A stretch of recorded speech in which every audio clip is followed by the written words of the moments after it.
we all met all on time. And here's a marvelous, convenient place for our rehearsal. This green plot shall be our stage, this hawthorn brake, our dressing room. And we will do it in action just as we will do it before the Duke. Peter Quince. What sayest thou, bully bottom?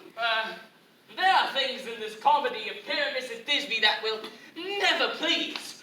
First, Pyramus must draw a sword to kill himself, which the ladies, so you tell me, cannot abide. How answer you that? By the gods, that is a problem. I believe we must leave the killing out. When all is done... Not at all. I have a device to make all well.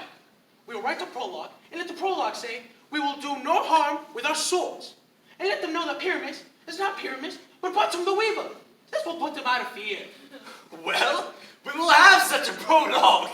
Well said, Bruce. Will the ladies be afraid of the lion? I'm afraid of the lion, I promise you. And I'm the one that has to play the beast. Masters, we ought to consider that a lion amongst ladies is the most dreadful thing, for while Snug here is neither impressive or terrifying in itself. Once costume master, rare beast, and in the passion of his performance, might he not cause a panic or a swooning against the fast ladies? We ought to look into. He does smell a bit like a lion. Therefore, we must put another prologue saying he is not a lion. Ah, nay. All we need do is name his name, and half his face must be shown through the neck of the lion. Then he will assure the ladies, saying thus all to the same effect. Ladies, or fair ladies, I would wish you, or I would request you, or I would entreat you, not to fear, not to tremble, for I am a man as other men are. And then indeed let him name his name, and tell them plainly he is Snug the carpenter. Well, it shall be so. But I fear this piece may soon become more prologue than play. But there is another problem. That is, to bring the moonlight into the chamber. For, you know, Pyramus and Thisbe meet by moonlight. Doth the moon shine the night we play our play? A calendar! A calendar! Find out moonshine! Look under moonshine! Oh!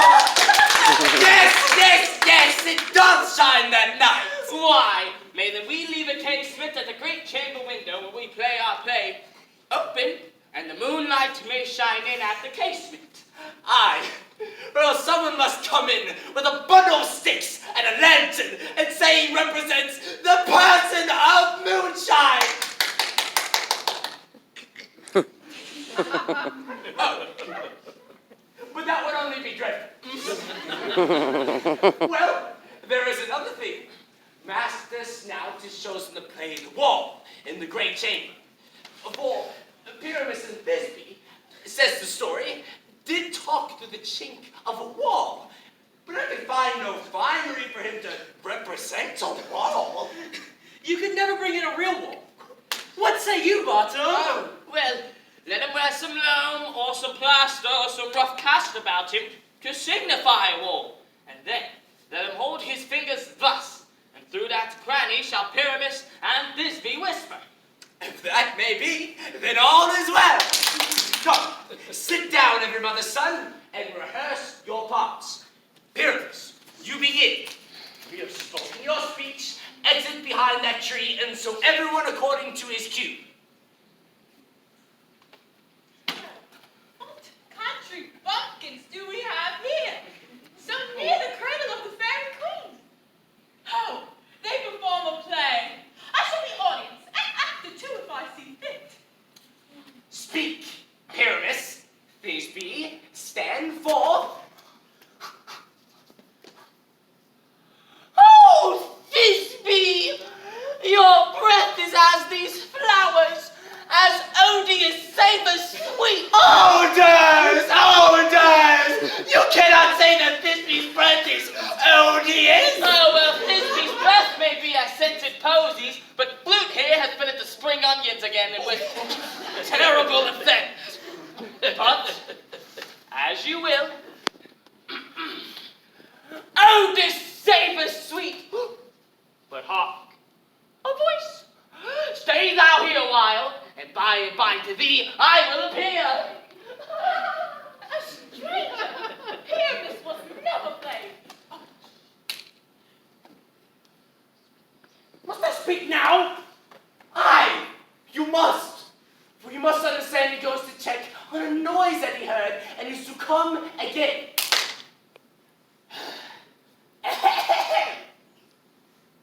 Most radiant Pyramus, most lily white of hue, of colors like the red rose of a tropical briar, though an active youth and lovely Jew, as truest horse that never tires, I will meet thee, Pyramus, add meanings to... Oh, that's nice too, man. Not ninnies. You're the ninny. You will have to speak that part, kids. You're speaking all your parts at once, cues and all. And Pyramus, you miss your cue to come back. Your cue is never tired. As truest horse that never tires! Oh, monstrous! Oh, strange! We are haunted! Raymasters! Diemasters! Help! I'll follow you! I'll lead you in a round! Through bog, through bush, through brake and briar! Sometime a horse I'll be, sometime a hog, a hound, a hog. I had to spare, perhaps a fire. I'll neigh and bark and grunt and roar at any time! Why do they run away? This is a knavery of them to make me so feared.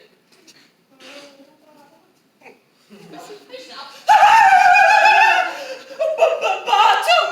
Thou art changed! What is that on my head? What do you think I have on my head?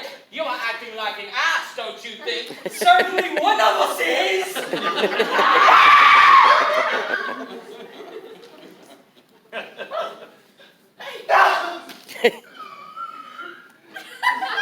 Bless thee, Bottom! Bless thee! Thou art translated to be an ass to insinuated!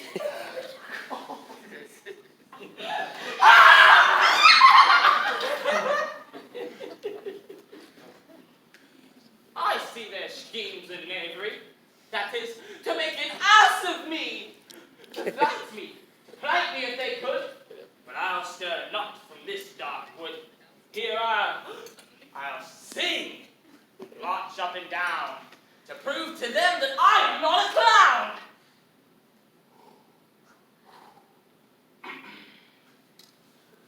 The blackbird with his feathers new, with orange and tawny fin, the thrush that sings with notes so true, the wren with voice so shrill,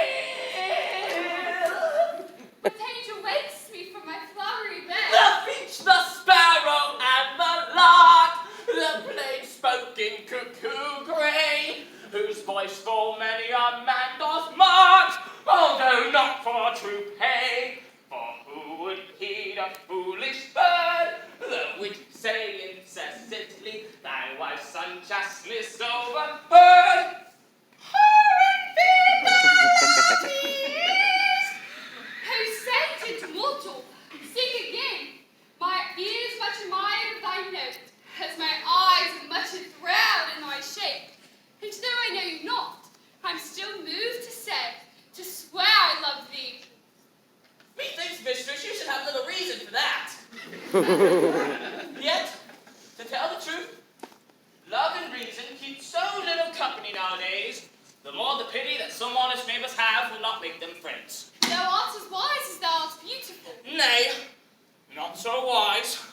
Although if I had wit enough to escape from this dark wood, that much would please me. From the wood's desire not to go, thou shalt remain, I wish it so.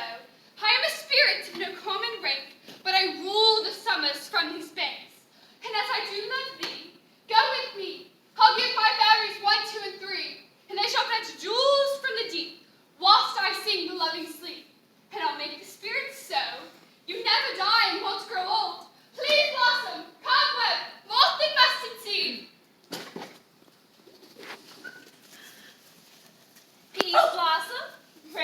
thy will, and cobweb begs to grant thy fill. Moth does flit and waits her turn, and mustard seed to serve you years.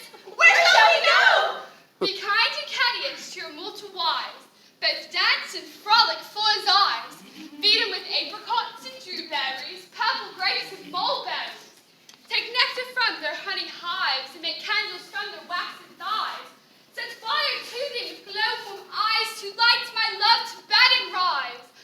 To pluck the wings from the butterflies, to fan the moonbeams from my eyes.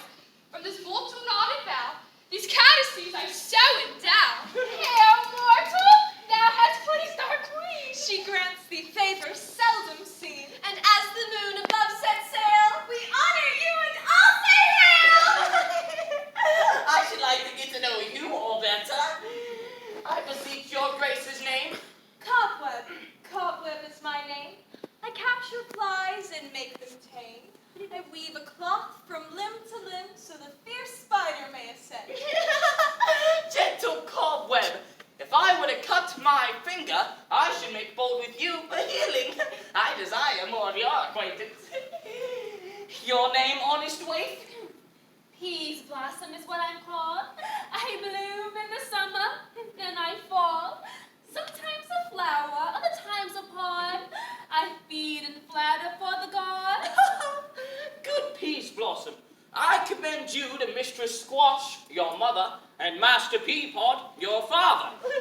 I desire your more acquaintance too. Your name, gentle fairy? I'm a dusty swain. I fear for nothing but a flame. For when by light I'm blindly led, I will light a speed and bump my head. Bump your head. Oh, poor gentle fairy moth, how unfortunate. Perhaps you should make bold with cobweb for healing.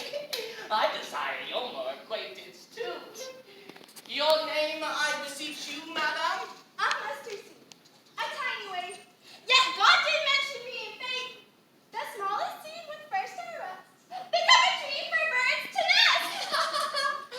Gentle mustard seed, I know you well, and can avouch that many a gentleman of your house had been devoured upon a slab of beef.